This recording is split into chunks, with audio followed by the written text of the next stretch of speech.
وما ينطق عن الهوى إن هو إلا وحي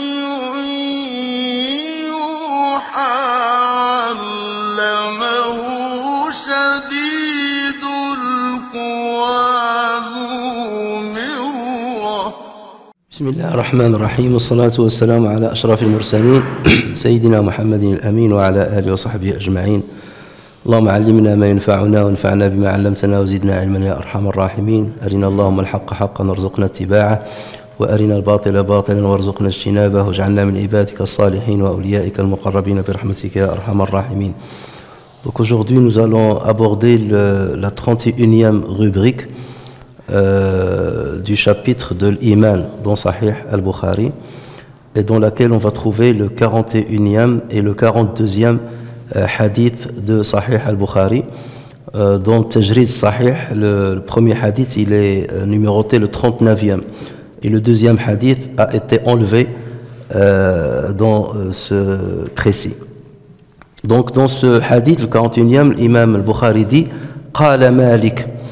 Donc regardez ici, il parle directement de l'imam Malik, alors qu'il y a 2 voire 3 générations entre l'imam Malik et l'imam al-Bukhari, ce qui montre bien que ce hadith-là a été mentionné avec une chaîne de transmission qui n'est pas continue. Et on va revenir là-dessus. قال مالك أخبرني زيد بن أسلم أن عطاء بن يسار أخبره أن أبا سعيد الخدري أخبره أنه سمع رسول الله صلى الله عليه وسلم يقول: إذا أسلم العبد فحسن إسلامه يكفر الله عنه كل سيئة كان زلفها، وكان بعد ذلك القصاص، الحسنة ب10 أمثالها إلى 700 ضعف، والسيئة بمثلها إلا أن يتجاوز الله عنها. Et le 42e hadith, qui n'est pas cité dans Tajrid Sahih, ou Sarih, حدثنا, et donc là c'est le Bukhari qui parle directement de son cheikh, إسحاق ibn Mansour. حدثنا إسحاق بن منصور قال: حدثنا عبد الرزاق قال: أخبرنا معمر عن همام بن منبه عن أبي هريرة رضي الله عنه قال: قال رسول الله صلى الله عليه وسلم: إذا أحسن أحدكم إسلامه فكل حسنة يعملها تكتب له ب10 أمثالها إلى 700 ضعف، وكل سيئة يعملها تكتب له بمثلها. La traduction de cette rubrique, donc le titre c'est le bon islam de l'homme, et donc dans le 41e hadith il dit: Malik a dit, Zayd ibn Salam m'a rapporté sur Ata ibn Yasar qu'il l'a informé que Abu Sa'id al-Khudri lui a rapporté avoir entendu l'envoyé de Dieu dire: lorsque le serviteur embrasse l'islam et que sa religiosité devient parfaite, Dieu lui pardonne toute faute déjà commise. Il y aura après cela le principe de la rétribution, le qisas. Une bonne œuvre lui sera inscrite comme étant équivalente à 10 jusqu'à 700 bonnes œuvres, et à la mauvaise action lui sera réservé tout juste ce qui lui équivaut, à moins que Dieu ne la prenne pas en considération. Et le deuxième hadith, il dit dedans: Ishaq ibn Mansour nous a rapporté sur Abdul Razzaq, sur Ma'mar, sur Hammam ibn Munabbih, sur Abu Hurairah radiyallahu anhu, que l'envoyé de Dieu sallallahu alayhi wa sallam a dit: lorsque l'un de vous perfectionne son islam, toute bonne œuvre qu'il fait lui sera inscrite comme étant équivalente à un nombre allant de 10 à 700, et toute mauvaise action qu'il commet lui sera inscrite exactement selon sa valeur propre. Donc vous voyez que les deux hadiths se ressemblent énormément, à peu de choses près, et on reviendra là-dessus à la fin de cette présentation. Commençons déjà par la technicité du hadith, au niveau de sa chaîne de transmission. Donc comme j'ai dit tout à l'heure, Al-Bukhari a rapporté ce hadith d'une manière suspendue. Donc on parle du hadith al-mu'allaq. Le hadith al-mu'allaq huwa ma hudhifa min awwali sanadihi rawin aw akthar. C'est le hadith dont a été enlevé au début de la chaîne de transmission un narrateur ou plus. Ça veut dire celui qui nous rapporte le hadith ne va pas citer le cheikh duquel il a entendu le hadith. au moins il ne cite pas le premier cheikh. Donc là on dit qu'il est mu'allaq. Ou bien plusieurs, il ne va pas citer cheikh, son cheikh, et le cheikh duquel son cheikh a entendu le hadith, et ainsi de suite. Donc lorsqu'on enlève un narrateur, ou deux, ou trois, du début du hadith, on dit qu'il est mu'allaq. Si le narrateur qui se trouve au milieu du hadith est enlevé, on parle du hadith le munqati'. Si le dernier narrateur, qui est le compagnon, est enlevé du hadith, c'est-à-dire c'est un tabi'i qui dit le prophète a dit, on ne sait pas ce tabi'i de quel compagnon il a entendu ses propos. Donc là on parle du hadith le mursal. Donc vous avez le mu'allaq, al munqati' et al mursal. Dans ce cas-là c'est le hadith mu'allaq. Et dans Sahih al-Bukhari il y a plusieurs hadiths mu'allaqa. Et lorsqu'on dit que le hadith est mu'allaq, ça veut dire que l'imam al-Bukhari ne le considère peut-être pas comme authentique, sauf s'il le répète dans un autre chapitre avec une chaîne de transmission complète cette fois-ci. Parce qu'il peut arriver que, et on a déjà parlé de ça, que l'imam al-Bukhari cite un hadith seulement avec la fin de la chaîne de transmission pour résumer. D'accord ? Parce qu'il le met dans le titre, donc il ne va pas citer toute la chaîne de transmission. Il va citer soit la fin du hadith, soit seulement le compagnon qu'il a rapporté, ou le tabi'i sur le compagnon. Donc par esprit de raccourcissement, donc il ne le cite pas au complet. Donc là, dans ce cas-là, il est authentique chez lui, et c'est pour cela qu'il va le citer de manière complète dans un autre chapitre. Soit parfois, il ne le recite pas une deuxième fois dans tout le Sahih. Et il y a 160 hadiths de ce genre-là, dans Sahih al-Bukhari. 160 hadiths que le Bukhari a cités d'une manière suspendue, mais sans pour autant les rapporter une deuxième fois dans un autre chapitre avec une chaîne de transmission complète. Donc dans ce cas-là, le Bukhari, il rapporte ce hadith-là avec ce qu'on appelle sirat al-jazm, et non pas sirat at-tad'if ou bien sirat at-tamrid. Sirat al-jazm, ça veut dire il rapporte le hadith d'une manière avec un style d'affirmation. Il dit l'imam Malik a dit. Et lorsque le Bukhari dit l'imam Malik a dit, c'est qu'il est sûr que le Malik a dit cela. Si il dit on rapporte que l'imam Malik a dit, ça c'est sirat at-tamrid. C'est-à-dire c'est un style d'affaiblissement. On rapporte que, mais on n'est pas sûr. Mais lorsqu'il dit sirat al-jazm, Malik a dit, c'est qu'il est sûr que Malik a dit cela. Sauf qu'il n'a pas cité, bien entendu, toute la chaîne de transmission. Alors ce hadith, donc, comme j'ai dit, fait partie des 160 hadiths qu'Al-Bukhari a rapportés d'une manière suspendue, sans pour autant le rapporter dans un autre chapitre de manière continue. Toutefois, l'imam Ibn Hajar al-Asqalani, et ça je l'avais déjà dit, il a rédigé un ouvrage qu'il a intitulé Taghliq al-Ta'liq.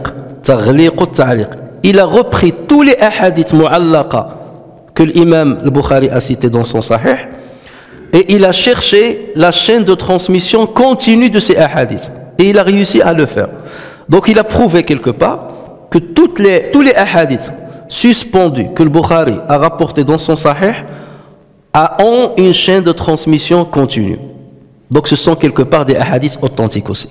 Ils ont une chaîne de transmission continue. Et c'est pour ça qu'il appelait taghliq. Taghliq, c'est comme fermer quelque chose. Taghliqu at-ta'liq. Fermer les hadiths dont la chaîne de transmission a été ouverte. Parce qu'on lui a ôté un ou plusieurs narrateurs à son début. Alors ce hadith a été rapporté par d'autres savants d'une manière continue, avec une chaîne de transmission continue. Ce fut le cas de Abu Dharr al-Harawi, qui est mort en 434 l'Hégire. Donc il a rapporté ce même hadith en disant Al-Nadrawi al-Abbas ibn al-Fadl nous a rapporté sur Al-Hassan ibn Idris, sur Hisham ibn Khalid, sur Al-Walid ibn Muslim, sur l'imam Malik, ainsi de suite. Et la suite de la chaîne citée par l'imam al-Bukhari.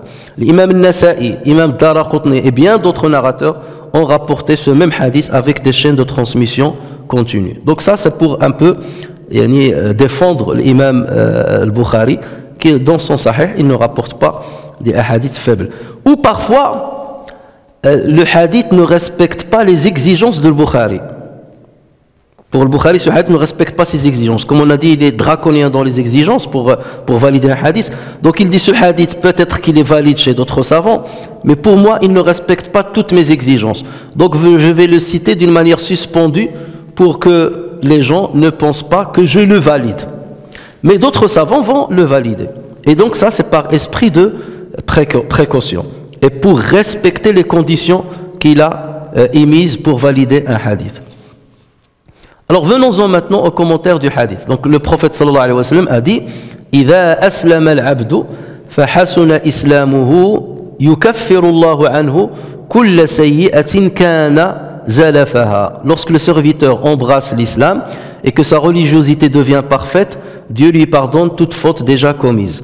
إذا أسلم العبد. L'abd, c'est un terme masculin. Mais ce qu'il faut savoir, c'est que dans tous les textes scripturaires, qu'il s'agisse du Coran ou du Hadith, lorsque vous trouvez que Allah Azza wa Jalla parle du masculin, c'est qu'en général, il vise aussi le féminin. Donc l'abd, ça englobe les hommes et les femmes. Sauf lorsqu'il y a une spécificité pour les hommes, dans ce cas, ça sera très clair que les femmes sont exclues de ce décret ou de ce jugement. Et ceci, par exemple, on le trouve lorsque Allah parle de Maryam alayhi salam, il dit وَكَانَتْ مِنَ الْقَانِتِينَ. Il ne dit pas وَكَانَتْ مِنَ الْقَانِتَاتِ. الْقَانِتِينَ c'est masculin, الْقَانِتَاتِ c'est féminin. Mais Allah a dit, et elle faisait partie des dévoués, avec un E accent S. D'accord? Et non pas E accent ES. D'accord? Donc ça, si le Coran parle au masculin, ça ne veut pas dire qu'il exclut les femmes, au contraire, ils sont toujours inclus. Mais parce que c'était une manière de parler, donc en général, d'autant plus que dans la parole, on voit la différence entre le féminin et le masculin en arabe. Alors par exemple, en français, c'est difficile. Tu parles, tu ne sais pas si tu es dans ta tête, tu as mis un E ou tu as mis seulement un E. Donc, mais chez les arabes, lorsqu'ils parlent au masculin, en général, concernant les décrets religieux en tout cas, ça englobe aussi les femmes. Alors la récompense promise dans ce passage, cité par le prophète sallallahu alayhi wa sallam, est conditionnée par une bonne religiosité. Le prophète sallallahu alayhi wa sallam a dit فَحَسُنَ إِسْلَامُهُ. Donc il faut, à condition que la personne ait une bonne religiosité. Autrement dit, ce hadith-là exclut les personnes qui se convertissent d'une manière légère. Quelqu'un qui se convertit seulement pour se marier avec une musulmane et rassurer sa famille. L'islam ne s'est pas ancré dans son cœur. Donc cette personne-là n'est pas concernée par les propos de ce hadith. Et Dieu ne va pas absoudre tous les péchés qu'il a commis avant sa conversion. Là, on parle d'une conversion réelle, avec conviction, et après laquelle la religiosité est devenue parfaite, elle est devenue bonne. C'est pas quelqu'un qui s'est converti et il ne pratique pas, il ne vient pas à la mosquée, il ne jeûne pas. Certes, il est musulman. Selon la loi musulmane, on va dire qu'il est musulman. Mais est-ce qu'il va bénéficier de cette miséricorde divine? Non, pas du tout. Et c'est pour cela Ibn Battal, rahimahullah, et il fait partie des commentateurs de Sahih al-Bukhari. Ibn Battal, c'est un Maliki. Et même plusieurs savants ont dit que Ibn Hajar al-Asqalani, dans son ouvrage Fath al-Bari, il a pris beaucoup sur Ibn Battal. Il doit beaucoup à Ibn Battal parce que lui, il était bien avant lui et c'était parmi les premiers et les meilleurs qui ont expliqué et commenté Sahih al-Bukhari. Donc Ibn Battal, il dit, il s'agit de respecter le sens du terme al-ihsan. Parce que le prophète sallallahu alayhi wa sallam a dit فَحَسُنَ إِسْلَامُهُ. Donc il s'agit de respecter le sens du terme ihsan tel qu'il a été cité dans le hadith de Jibril. Lorsque le prophète sallallahu alayhi wa sallam a été interrogé par Jibril, c'est quoi l'ihsan? Il lui a dit أَن تَعْبُدَ اللَّهَ كَأَنَّكَ تَرَاهُ. Adorer Dieu comme si tu le voyais. Ça veut dire que ce converti doit parfaire sa religiosité au point d'adorer Dieu comme s'il le voyait. Et ceci fait référence au sens de la vigilance, de l'muraqaba, c'est-à-dire ressentir continuellement qu'Allah Azza wa Jalla nous voit, nous surveille, nous entend dans tous nos états et agir en conséquence d'une manière positive. Donc c'est ça la condition sine qua non pour qu'Allah Azza wa Jalla donne ce cadeau de bienvenue à celui qui s'est converti. C'est comme un cadeau de bienvenue. Je vais t'enlever tous les péchés que tu as commis avant ta conversion. Pour mériter cela, donc il faut parfaire sa religiosité et sa pratique religieuse. Donc ce hadith-là nous prouve encore une fois que la foi peut augmenter peut s'améliorer. Parce que le Murji'a, eux, ils disent, dès qu'on dit la ilaha illallah Muhammad Rasulullah, on a la même foi que Abu Bakr Siddiq, que Omar ibn Khattab. Non. Le hadith là le prouve. Parce que le prophète sallallahu alayhi wa sallam, il conditionne la récompense par ihsanul islam, hasuna islamuhu. Ça veut dire que la foi peut augmenter ou diminuer, et ça on le retrouve par exemple dans surat al-Hujurat. قالت الأعراب آمنا قل لم تؤمنوا ولكن قولوا أسلمنا ولما يدخل الإيمان في قلوبكم. Et ce verset a montré une différence entre l'islam et le fait que la foi s'ancre dans le cœur. Ensuite, le prophète sallallahu alayhi wa sallam a dit يكفر الله عنه كل سيئة كان زلفها. Que signifie يكفر? يكفر. Yukaffir vient du verbe kaffara, le verbe kaffara. Alors, kaffara, étymologiquement parlant, signifie couvrir. Kaffara shay'a, ça veut dire il l'a couvert. C'est pour cela, Allah Azza wa Jalla dans le Coran, il dit kamathali ghaythin a'jaba al-kuffara nabatuhu. C'est comme l'exemple d'une pluie qui a dans l'herbe ou bien la végétation qu'il a fait pousser a plu al-kuffar. Le kuffar ici ça veut dire quoi? Ça veut dire les cultivateurs. Parce qu'un cultivateur, c'est lui qui sème des semences et après il les couvre. Tu es obligé de, même pour ton gazon, tu dois le semer et après le couvrir. Ensuite aplanir avant que ça ne pousse. Donc le kuffar, étymologiquement parlant, signifie ceux qui couvrent.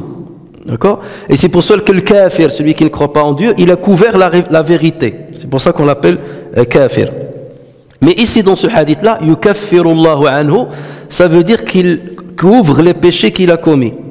Il les efface. C'est ça la signification. Yukaffirullahu anhu kulla sayyi'atin, Dieu efface et il couvre tout péché qu'il a commis. Et là, on peut se poser la question. Pourquoi le prophète sallallahu alayhi wa sallam a dit yukaffirullahu anhu kulla sayyi'a et il n'a pas dit yaghfirullahu lahu kulla dhanb? Parce que d'habitude, qu'est-ce qu'on dit? Allahumma ghfir lana dhunubana wa kaffir anna sayyi'atina. C'est qu'il y a une distinction entre ghafara dhanba wa kaffara sayyi'a. Jamais vous n'allez trouver Allahumma ghfir lana sayyi'atina wa kaffir anna dhunubana. Jamais il y a ce mélange. Toujours, al-maghfira va avec dhanb ou takfir va avec sayyi'a. C'est qu'il y a une différence entre les deux. Cette différence, c'est le Coran qui va nous la montrer. Lorsqu'Allah Azza wa Jalla nous dit in tajtanibu kaba'ira ma tunhauna anhu nukaffir ankum sayyi'atikum wa nudkhilkum mudkhalan karima. Si vous évitez les grands péchés qu'on vous a interdits, kaba'ira ma tunhauna anhu nukaffir ankum sayyi'atikum, on effacera vos péchés. Quel péché ici? Ça sous-entend quoi? Si vous vous écartez des grands péchés, on vous effacera les quoi? Les petits. Si vous vous écartez des grands péchés, nous vous effacerons les petits péchés. Donc sayyi'a fait référence aux petits péchés. Et dhanb fait référence aux grands péchés. C'est pour cela que pour dhanb on parle de maghfira, parce que ghafara, ça veut dire il l'a enlevé depuis la racine. Et comme si le dhanb est profond, il est grand, et il a fallu l'enlever depuis la racine. Alors que sayyi'a, c'est un petit péché, il n'est pas enraciné, et c'est pour cela qu'il suffit de le couvrir. D'accord? Il ne poussera pas, il suffit de le couvrir. Il n'y a pas besoin d'aller chercher ses racines. Donc voilà pourquoi, dans le Coran ou dans les textes, al-maghfira, qui signifie le wiqaya wal hifd, la prévention et la protection, est utilisé avec dhanb, pendant que takfir, qui signifie l'effacement, est utilisé avec sayyi'a. Alors, cette distinction entre les deux termes, le maghfira ou takfir, al-dhanb ou sayyi'a, elle est de mise lorsque les deux sont cités dans le même verset ou dans le même hadith. Mais en revanche, lorsque l'une ou l'autre est citée, ils veulent dire toutes les deux la même chose. Il y a des passages coraniques qui parlent que de takfir sayyi'a, mais ça veut dire tous les péchés, les grands et les petits. Et il y a des passages qui parlent que de maghfirat al-dhanb, ça veut dire les grands et les petits péchés. Donc lorsque vous trouvez les deux, il faut faire la distinction entre les deux. Lorsque vous trouvez seulement une, yaghfiru dhanb ou yukaffiru sayyi'a, ça fait référence à tous les péchés. On va donner des exemples. Notre hadith, en l'occurrence, le prophète sallallahu alayhi wa sallam a dit yukaffirullahu anhu kulla sayyi'atin كان زلفها. Ça veut dire quoi? Dieu lui pardonne tous les péchés qu'il a commis, qu'ils soient grands ou petits. Parce que le prophète sallallahu alayhi wa sallam, il a cité qu'une seule, takfir as-sayyi'a, mais ça englobe tous les péchés. On le trouve par exemple lorsque Allah Azza wa Jalla dit وَالَّذِينَ آمَنُوا وَعَمِلُوا الصَّالِحَاتِ وَآمَنُوا بِمَا نُزِّلَ عَلَى محمد وهو الحق من ربهم كفر عنهم سيئاتهم وأصلح بالهم. Donc ceux qui ont cru et accompli de bonnes œuvres et ont cru en ce qui a été descendu sur Mohammed, et c'est la vérité venant de leur Seigneur, il leur efface leurs méfaits. كفر عنهم سيئاتهم. Est-ce que ça sous-entend qu'il ne leur pardonne pas les grands péchés? Si, il leur pardonne les grands péchés. Mais lui, il l'a exprimé ici seulement avec كفر عنهم سيئاتهم. Donc ici, ça englobe les petits et les grands péchés. Et il y a plusieurs exemples dans le Coran de ce genre, donc je ne vais pas m'attarder là-dessus. Ensuite, revenons au hadith. يكفر الله عنه كل سيئة كان زلفها وكان بعد ذلك القصاص. Dieu lui pardonne toute faute déjà commise, il y aura après cela al-qisas. Alors, zalafaha, sachez que ce terme-là, il y a des versions où on a rapporté sur le prophète sallallahu alayhi wa sallam qu'il a dit zallafaha.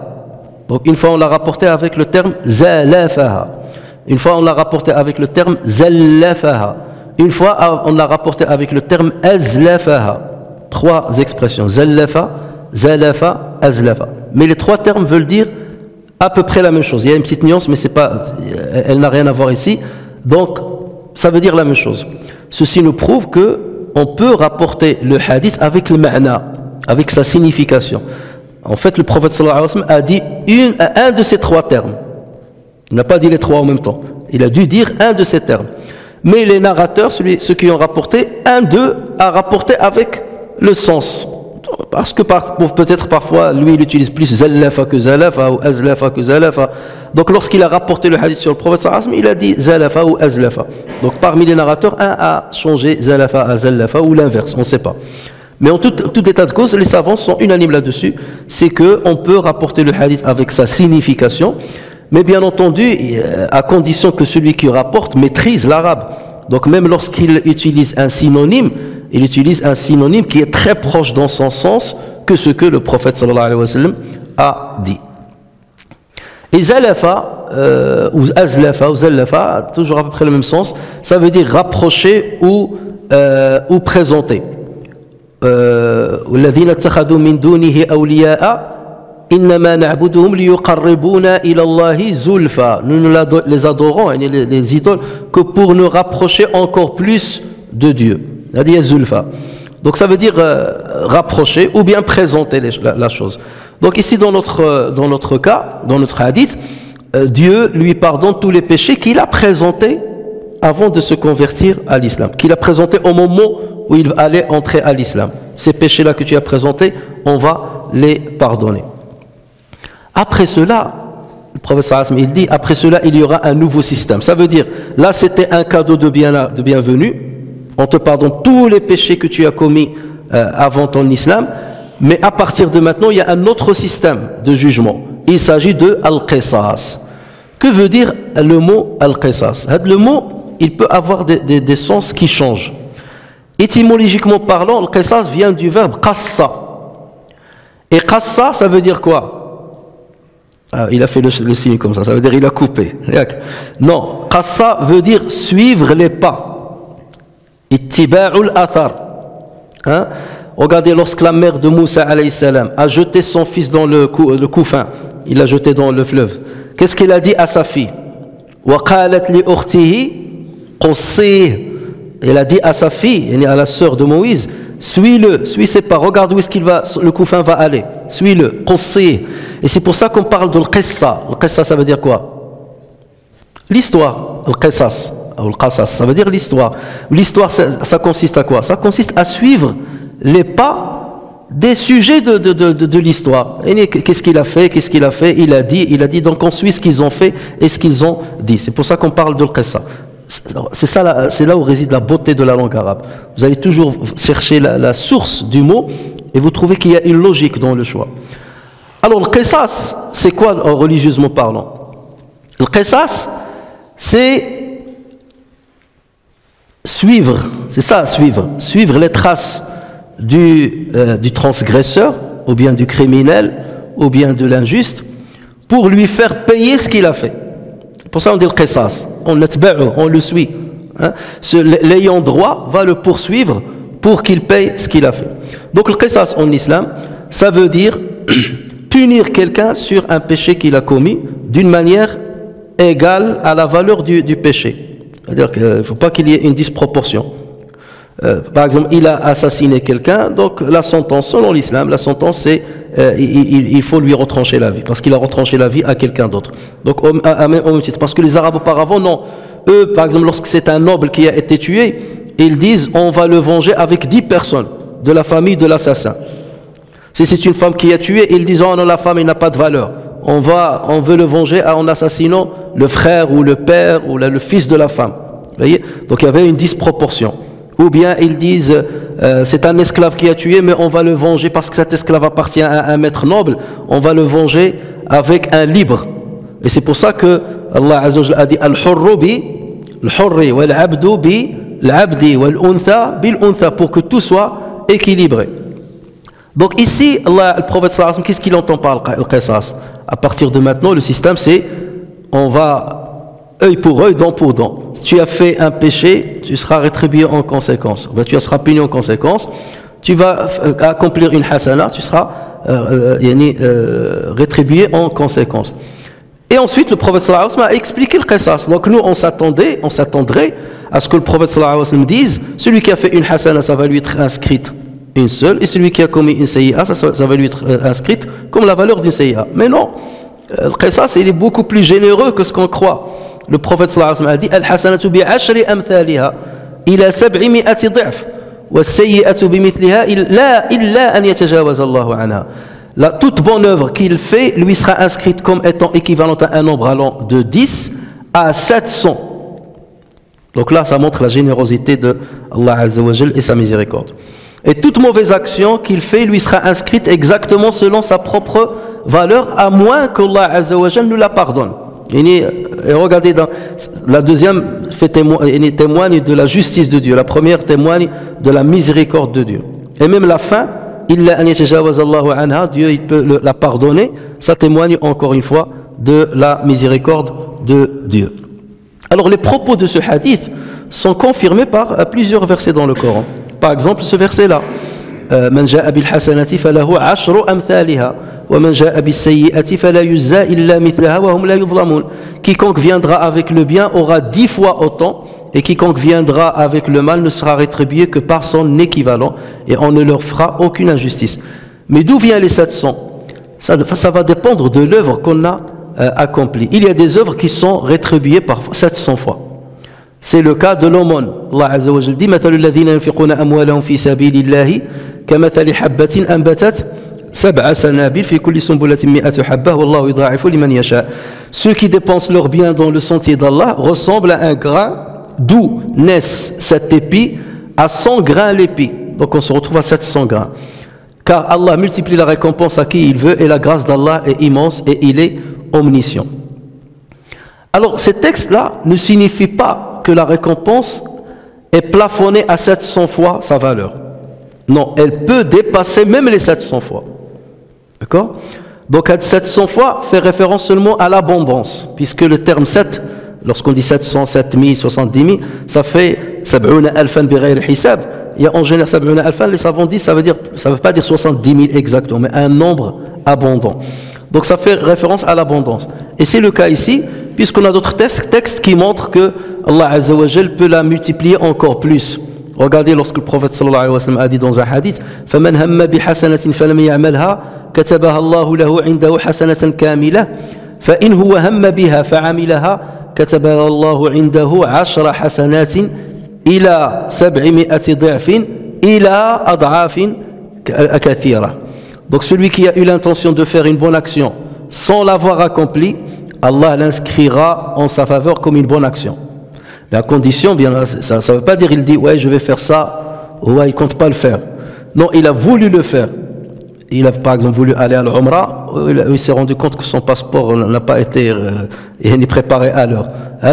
Il voulait faire, donc ça sera inscrit comme une hasana. Et s'il a eu l'intention de faire, de faire une hasana, et puis il l'accomplit, Allah inscrit en sa faveur 10 bonnes actions, et jusqu'à 700, il a ad'afin kathira, voire plus. Donc ce hadith nous montre encore une fois que Allah Azza wa Jal peut multiplier la récompense encore plus que 700 fois. Et c'est le cas de tous ceux qui se rapportent à la patience. D'accord? Allah Azza wa Jal récompense sabirin bighayri hisab, sans compter. Donc c'est même pas 700, c'est beaucoup plus. Et c'est pour ça que le jeûne, parce que le jeûne c'est une action de patience. Jeûner, ça fait partie des actions de patience. Patienter devant la nourriture. Illa san fa innahu li, sauf le jeûne, il m'appartient. Wa ana ajzi bih, c'est moi qui vais le récompenser. Donc forcément, il va le récompenser beaucoup plus que 700 fois sa valeur. Ou de la valeur, vous allez me dire, oui, mais la valeur par rapport à quoi, 700 ou 7 fois? De la multiplication, il se voit toujours relativement à autre chose. Une sayyi'a va compter une hasana va compter 10. Donc c'est là où tu vas voir l'importance de la multiplication. 10 contre 1. Donc c'est comme, si tu fais la soustraction, c'est comme si tu as 9 hasana. D'accord? Une hasanati yudhibna as-sayyi'at. Et donc ça, ce mizan, cette échelle ou bien cette balance qu'Allah Azza wa Jalla a établie, c'est la balance de qisas dans les hasanati as-sayyi'at, c'est une balance qui est très très très clémente et indulgente. De plus, dans le hadith, donc ce qui prouve que Allah Azza wa Jalla récompense plus, dans le hadith là de Malik que l'imam Bukhari a rapporté, il n'a pas cité une phrase. Pourquoi il n'a pas cité? Parce qu'il ne concerne pas le sujet du chapitre, d'accord, qui est l'iman, démontrer que l'iman monte et diminue. Dans cette phrase-là, le prophète sallallahu alayhi wa sallam a dit Inna al-kafira idha hasuna islamuhu yuktabu lahu fil islami kullu hasanatin amalaha fi shirk. Lorsque le mécréant se convertit et que sa pratique devient parfaite, on lui inscrit dans l'islam toute bonne œuvre qu'il a accomplie lors de son associationnisme. C'est-à-dire même les hasanats qu'il a accomplies auparavant, avant qu'il ne soit musulman, elles seront maintenues, seront inscrites comme hasanat. Et ceci est confirmé dans un autre hadith rapporté également par Al-Bukhari, où quelqu'un est venu voir le prophète sallallahu alayhi wa sallam, il lui a dit à Rasulallah, vois-tu les sadaqats qu'on a fait pendant le jahiliya et l'affranchissement des esclaves qu'on a fait pendant le jahiliya, ça va être compté ou pas? Et le prophète sallallahu alayhi wa sallam lui a dit aslamta ala ma ahsant ou aslamta ala ma aslafta min khayr. Et tu seras musulman et on te comptera ce que tu as fait comme bien auparavant. Aslamta ala ma aslafta min khayr. Donc ceci confirme que Allah Azza wa Jalla maintient les hasanats qu'un nouveau croyant a fait pendant qu'il n'était pas croyant. Et il a aidé un pauvre, il a donné une aumône, il a aidé ceci, il a fait un bien, il a soutenu quelqu'un. Tout cela sera compté. En revanche, s'il ne se convertit pas à l'islam, ça ne sera pas compté. Et la preuve, c'est que dans un hadith rapporté par Muslim, Aïcha radiyallahu anha a dit au prophète sallallahu alayhi wa sallam, Ya Rasulallah, est-ce que toutes les hasanats qu'a fait Ibn Jud'an? Ibn Jud'an, c'était un Qurayshite avant l'arrivée de l'islam, parmi les chefs de Quraysh, et qui était très généreux. Il distribuait la nourriture, il accueillait les hôtes et tout, il faisait du bien, il était célèbre pour ça. Est-ce que tout ça va lui servir le jour de jugement? Et le prophète sallallahu alayhi wa sallam, il lui a dit non. Pourquoi? Parce qu'il n'a pas dit Rabbi ghfirli khati'ati yawm ad-din. Parce qu'il n'a pas dit Seigneur, pardonne-moi mon péché le jour du jugement. Ça veut dire qu'il n'a pas été croyant. Wadlom, il a une histoire un peu, une anecdote, c'est que lui c'était un vagabond, quelqu'un un voleur au départ de sa vie. C'était un voyou, voilà, c'est le terme que je cherchais. C'était un voyou, comme on a l'habitude de dire aujourd'hui. Et un jour, donc tout le monde l'expulsait, tout le monde l'écartait. Et un jour, il est sorti de la Mecque et il est allé très loin. Il s'est réfugié dans une montagne et en entrant dans une grotte, il a trouvé un trésor en or, beaucoup de pièces d'or. Et parmi les pièces même, il y avait un serpent en or. Ils ont façonné un serpent en or. Au départ, il a cru que c'était un vrai serpent, surtout dans le noir, mais il ne bougeait pas, il l'a touché, il n'a pas bougé, il n'a pas touché, il est tombé, c'est là où il est allé le voir, et après il s'est rendu compte que c'était de l'or. Et certains disent que c'était le trésor de Jurhum, la tribu de Jurhum qui a quitté le Yémen après l'effondrement du barrage de Ma'rib, ils ont ramené tous leurs biens et certains disent que c'était leur trésor qu'ils ont caché dans cette grotte et c'est Ibn Jud'an qui l'a trouvé. Et c'est comme ça qu'il est devenu riche. Et à chaque fois, il prenait un peu de ce il l'a caché, chaque fois il prenait quelques pièces et après il est devenu généreux, à chaque fois il va chercher lorsqu'il en a besoin. Et c'est comme ça qu'il est devenu riche et c'est comme ça qu'il est devenu très généreux. Mais ce qui nous intéresse, c'est la parole du prophète sallallahu alayhi wa sallam lorsqu'il a dit non, tout ce qu'il a fait ne lui servira à rien parce qu'il n'a pas dit cette phrase. C'est-à-dire qu'il n'était pas croyant. Donc la croyance est une condition sine qua non pour que Dieu inscrive le bien qu'on a accompli dans notre vie. Alors, la miséricorde d'Allah Azza wa Jal, donc vous l'avez vu à travers ce hadith, il multiplie la récompense et il peut même pardonner le péché commis. Illa an yatajawaza anha, à moins, donc en parlant du péché, il a dit à moins que Dieu ne le prenne en considération. Et ça montre encore une fois la miséricorde d'Allah Azza wa Jal. Comme Allah Azza wa Jal ne prend pas en compte le péché, lorsque le croyant s'est repenti, et d'ailleurs on a un hadith où les anges, les scribes, lorsque quelqu'un commet une sayyi'a, l'un dit à l'autre qui va inscrire, lui dit ne l'inscris pas, attendons un petit peu, peut-être qu'il va se repentir et comme ça on ne la note pas. Ou bien lorsque la personne a accompli des hasanats, et Allah Azza wa Jalla dit innal hasanati yudhibna sayyi'at, les bienfaits effacent les mauvais. Alors l'imam al-Bukhari, je termine par ça, l'imam al-Bukhari a cité le 42e hadith, un hadith qui ressemble à celui qu'on vient de commenter. Dans ce hadith-là a été rapporté avec une chaîne de transmission, cette fois-ci, continue jusqu'à Abu Huraira. Et dans lequel le prophète sallallahu alayhi wa sallam dit, lorsque l'un de vous perfectionne son islam, toute bonne œuvre qu'il a fait lui sera inscrite comme étant équivalente à un nombre allant de 10 à 700, et toute mauvaise action qu'il commet lui sera inscrite exactement selon sa valeur propre. On peut se poser la question, pourquoi le Bukhari a rapporté ce hadith dans la même rubrique, alors qu'il y a une proximité entre les deux hadiths? Quelle est la différence? Dans le premier hadith, il y a un plus qui n'existe pas dans le deuxième hadith. Dans le premier hadith, il a parlé de celui qui vient de se convertir. Dieu lui pardonne tout ce qu'il a commis comme péché auparavant. Dans ce hadith-là, on ne trouve pas ça. Dans ce hadith, il parle d'une manière générale du musulman, qui est déjà musulman. Voici le système de jugement. L'autre hadith, en plus de cela, il parle des péchés de celui qui vient de se convertir, qui ont été commis avant. Et il parle que Allah Azza wa Jal, il peut pardonner même as-sayyi'a. Donc il y a un plus. Mais comme ce hadith-là, peut-être pour l'imam al-Bukhari n'est pas authentique selon ses conditions, il l'a cité d'une manière suspendue. D'accord? Pour dire, là, le hadith-là, j'ai un doute dessus. Je connais la chaîne de transmission continue, mais pour moi, il ne respecte pas les conditions qu'un narrateur, les conditions sur le narrateur, ou entre un narrateur et l'autre qui sont de la même époque, et j'ai la preuve qu'ils se sont rencontrés. Peut-être que dans la chaîne de transmission, pour lui, deux narrateurs ne se sont pas rencontrés.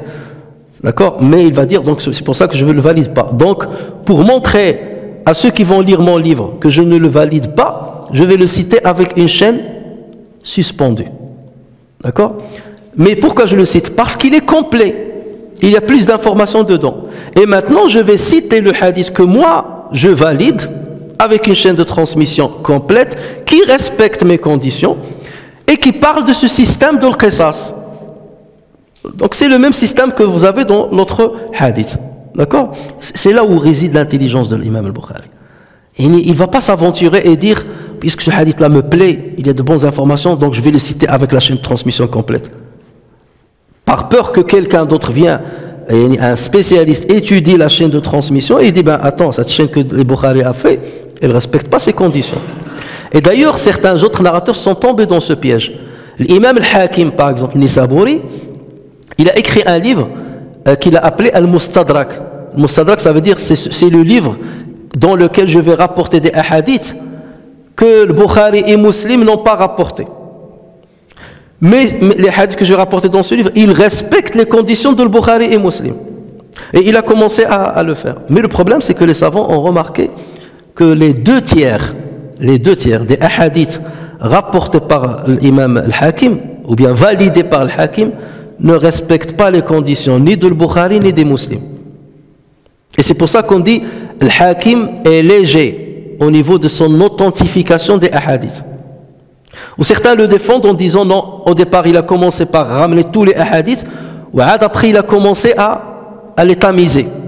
Il a écrit tous les hadiths, ensuite il a commencé à les tamiser. C'est pour cela que dans le premier tiers de son livre, on trouve que les hadiths là respectent les conditions de Bukhari et Muslim. Il a respecté les conditions qu'il a citées. Mais les autres, il n'a pas eu le temps de les tamiser. Et c'est pour ça qu'ils se trouvent dans son livre. Donc ça, c'est pour ceux qui le défendent. Mais ça reste quand même, Imam al-Hakim. Pourquoi je dis ça? Parce qu'il y a certains, ces derniers temps, qui sont en train de critiquer al-Hakim, ils sont passés à al-Hakim, même parmi al-Sunnah al-Jama'a. Et normalement, lorsqu'on est... Il faut se référer à ce que les savants ont dit sur les savants. Et ne pas critiquer le Hakim comme quoi il a une mauvaise intention. Certains ils ont dit c'est un chi'i ou que ça. Même s'il avait une tendance vers Ahl-Bayt, il aimait beaucoup Ahl-Bayt, mais on trouve par exemple qu'il a dans son Mustadrak, il a cité des hadiths qui montrent la valeur de Abu Bakr, qui montrent la valeur de Omar, qui montrent la valeur de Aïcha. Et ça, un chi'i ne peut pas le faire. Jamais, jamais de la vie. Donc c'est pour ça que cette accusation-là est fausse. Et lorsque les savants disent وَكَانَ فِيهِ شَيْءٌ مِنَ التَّشَيُّعِ, il avait un peu de tashayyu', ça ne veut pas dire qu'il est comme les chiites qu'on connaît aujourd'hui. Shay'un min at-tashayyu', ça veut dire qu'il penche beaucoup vers Al-Bayt, avec un peu d'exagération, mais pas au point d'attaquer les autres compagnons. Donc c'est pour cela qu'il faut être juste lorsqu'on veut faire un jugement d'un savant. Et en ce sens-là, on trouve l'imam Dhahabi, rahimahullah, était parmi les meilleurs à ce niveau-là. Il était vraiment juste et impartial. Et lorsqu'il critiquait, il donnait les bonnes et les mauvaises critiques, tout en respectant la valeur de la personne qu'il est en train de critiquer. Donc l'imam Bukhari, voilà pourquoi il a ramené une deuxième version de ce hadith-là, dans la même rubrique, d'accord? Mais le premier hadith, il ne va pas le rapporter une deuxième fois dans tout son sahih. Peut-être pour lui, il n'est pas authentique, ou peut-être il ne l'a pas entendu directement de son cheikh. Peut-être il n'a pas entendu directement de son cheikh. Donc il se refuse de l'inscrire comme un hadith authentifié par lui. Donc il le laisse suspendu. Qala Malik. Et je suis sûr que Malik l'a dit, mais peut-être je ne l'ai pas entendu de mon cheikh directement. Je l'ai entendu par d'autres personnes, dont des doros et ainsi de suite. D'accord? Et ça vous montre justement le côté draconien de Bukhari. Et qu'il a respecté ses exigences. Et on ne peut pas venir facilement comme ça et dire le Bukhari et le critiquer. C'est pas possible. C'est quelqu'un qui est très très fiable dans sa manière d'authentifier les hadiths. Et le résumé, c'est qu'on est dans le chapitre de la foi. Donc ça prouve encore une fois que la foi augmente, descend, qu'il faut qu'elle s'enracine dans le cœur pour bénéficier de cette miséricorde divine dans le système de jugement et de rétribution. نفعني الله وإياكم بالقرآن الكريم وبحديث سيد الأولين والآخرين وغفر الله لي ولكم ولسائر المسلمين سبحان ربك رب العزة عما يصفون وسلام على المرسلين والحمد لله رب العالمين.